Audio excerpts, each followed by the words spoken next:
Assalamualaikum warahmatullahi wabarakatuh. Kembali lagi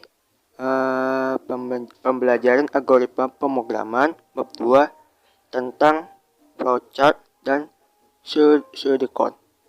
Sebelumnya, karena kita telah mempelajari materi algoritma pemrograman sebelumnya, sekarang kita akan membahas tentang flowchart dan pseudocode. Baik, jadi dalam flowchart terdiri ada 5 jenis flowchart. Yang pertama, sistem flowchart. Kedua, sistem pemrograman. Yaitu yang kedua, flowchart pemrograman. Yang ketiga, program dokumen. Keempat, proses flowchart. Dan terakhir, kelima, systematic flowchart.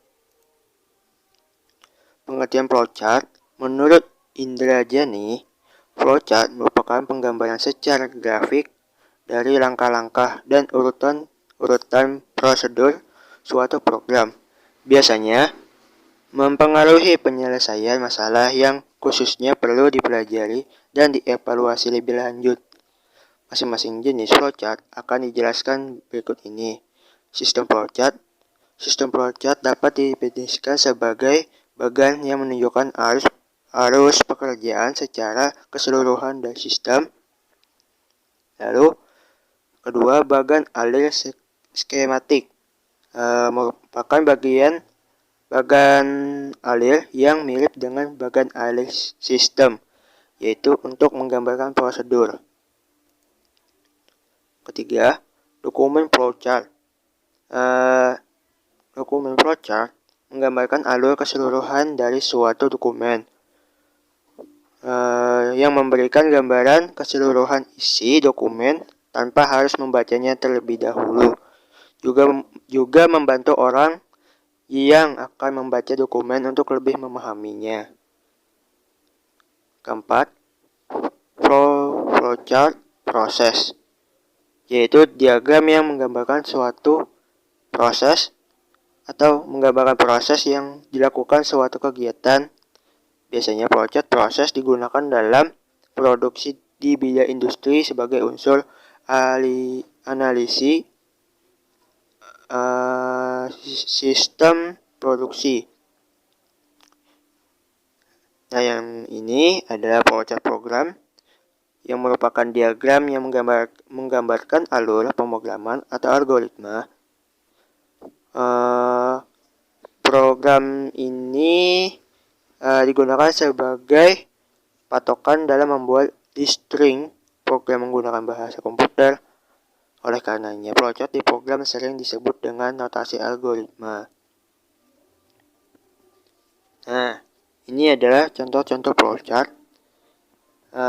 Flowchart yang ini adalah diagram alir yang menunjukkan sistem login ke aplikasi media sosial bernama Instagram. Dari mulai hingga selesai digambarkan dengan bentuk terminal yang menyerupai oval yang menggambarkan suatu program persegi panjang. Pada perintah login Instagram, yaitu tulisannya adalah login Instagram serta masuk ke beranda Instagram. Lalu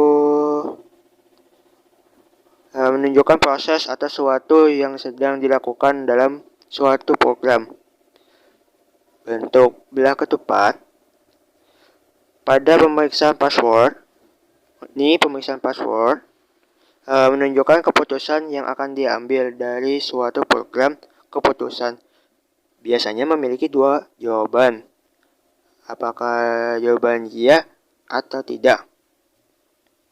Nah, pada flowchart ini ditunjukkan dengan jawaban sesuai dan tidak sesuai.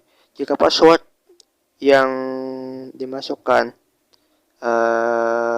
sesuai dan tidak sesuai, jika password sesuai, maka akan masuk ke beranda Instagram dan program login ke aplikasi selesai lakukan. Sedangkan tidak sesuai, akan muncul perintah masukkan lagi password. Ditunjukkan dalam jajak genjang. Karena menunjukkan adanya input maupun output pada suatu sistem, password yang dimasukkan kembali lalu diperiksa lagi. Nih, akan terus diulangi hingga selesai password yang dimasukkan benar. Nah, ini adalah contoh dari flowchart. Lalu selanjutnya, kita akan bahas pengertian pseudocode. Pengertian pseudocode adalah istilah dalam pemrograman untuk menuliskan sebuah sintaks dan statement, algoritma, dan lainnya dalam bahasa yang bisa dipahami oleh manusia. Sederhananya, pseudocode merupakan bentuk representasi dari kode kita nantinya dengan versi yang human readable, bukan computer readable. Lalu, adapun ciri-ciri pseudocode adalah notasi atau tanda bagaimana cara menyelesaikan masalah dengan sistematis dan runut. Lalu, pseudocode digunakan untuk menulis algoritma. Pseudocode berisikan serangkaian proses untuk menyelesaikan permasalahan. Lalu, bahasa yang digunakan lebih ringkas serta mudah dipahami. Lalu yang terakhir adalah tidak memiliki aturan baku dalam menuliskan pseudocode. Nah, ini adalah contoh pseudocode menghitung keliling lingkaran. Yang pertama adalah start, number, R, jari-jari, perimeter, input R, perimeter, 2 dikali 3014 dikali R, atau jari-jari, lalu output perimeter, N. Dan seperti yang kita tahu,